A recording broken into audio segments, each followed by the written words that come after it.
A blistering drought hit the country's northwest. Trees were blasted, the earth parched. Livestock died, and the people with them.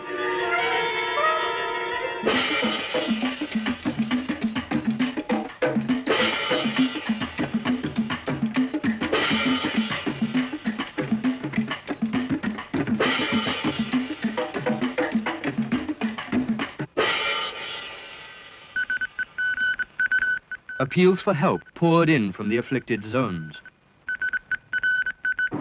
Government supplies were rushed to the stricken region, followed by massive international aid.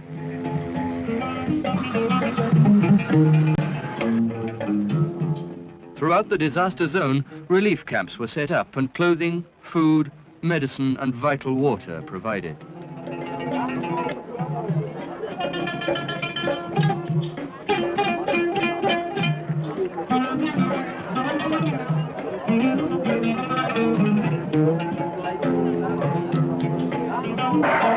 An early visitor to the zone was President Sida himself, come to judge with his own eyes the extent of the damage and the effect of the relief work.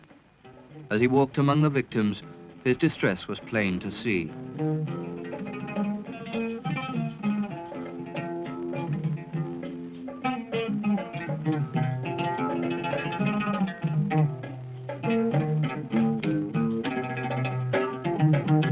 In his mind, an old dream became a firm decision.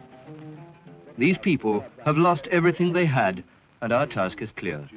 We must assure them of a stable environment in the future, and we can only do so by uprooting and resettling them on the southern farmlands. Only by resettlement here or along the coast and retraining as farmers and fishermen can we guarantee them any future. Somalia's two great southern rivers, the Juba and Shabeelaha, enclose a vast and fertile floodplain as yet only part developed for agriculture, and it was here that the nomads would be resettled.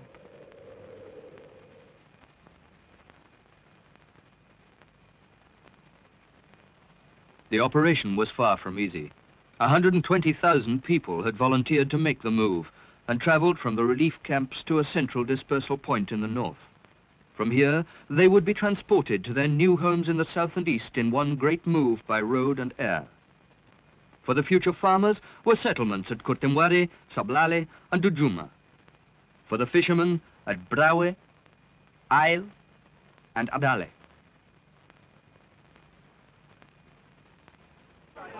And so, on June the 18th, 1975, the great trek began. Families who had somehow saved their homes from drought and earlier moves dismantled them. Precious possessions were packed and stowed away for a journey that would take them from everything they had ever known and into a future far removed at which they could only guess. Infants and invalids were carried onto waiting lorries. Papers were checked as whole families moved together. The entire nation's transport resources had been mobilized and others borrowed from abroad. 16 landing strips had been built for 24 huge transport planes, while over 600 lorries took on the rest.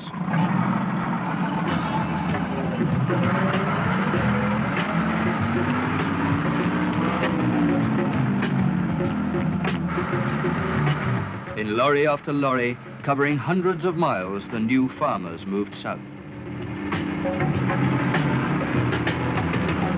Within days, the first arrivals reached Kurunwarey, and local people turned out by the score to greet and welcome them to a new life far removed from the old.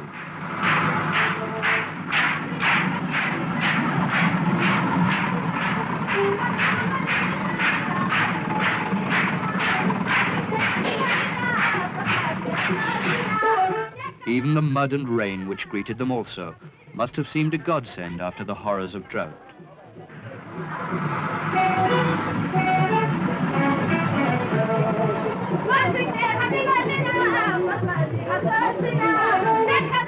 Neat rows of tents stood ready and waiting as temporary accommodation for those whose houses had been destroyed back in the north.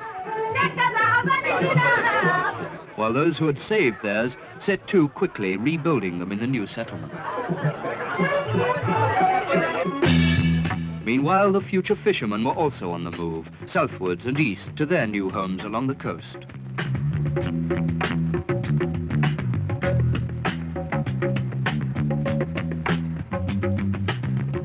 Day after day, the huge convoys rolled, carrying their precious cargo to safety and a new life. The first arrivals in Cadale. Wherever the refugees went, they met with the same warm reception.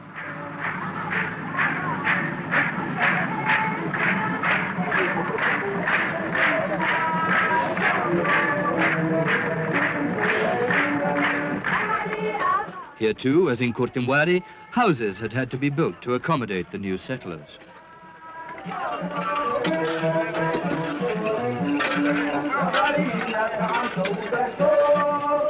And no sooner had they settled in than schools started for the children.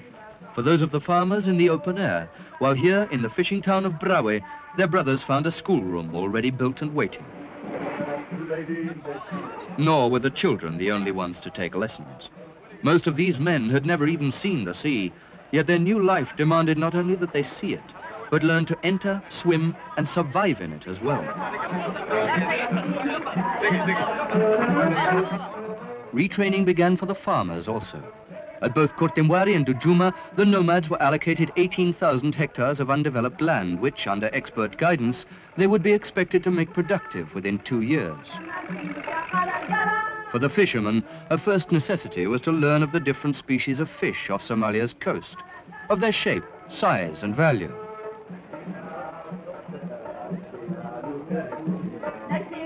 While the farmers learned of the best crop strains to plant in a given soil.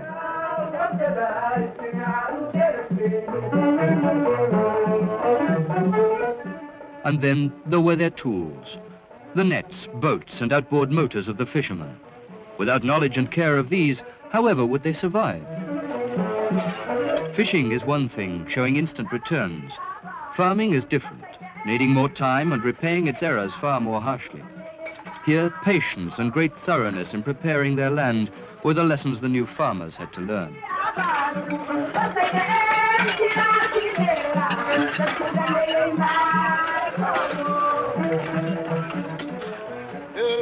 And yet, a mere 3 weeks after their arrival on the coast, the day dawned for the fishermen's first real trial at sea.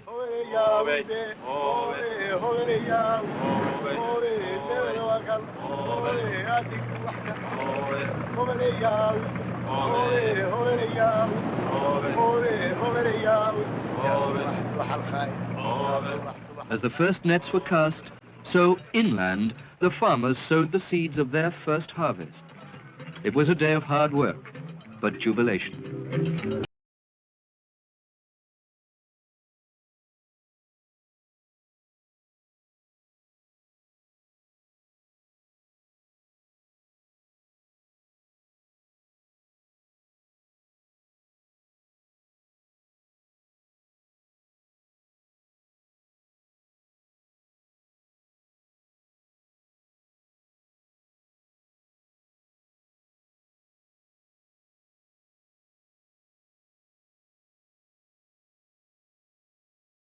For the farmers, success was not so instant.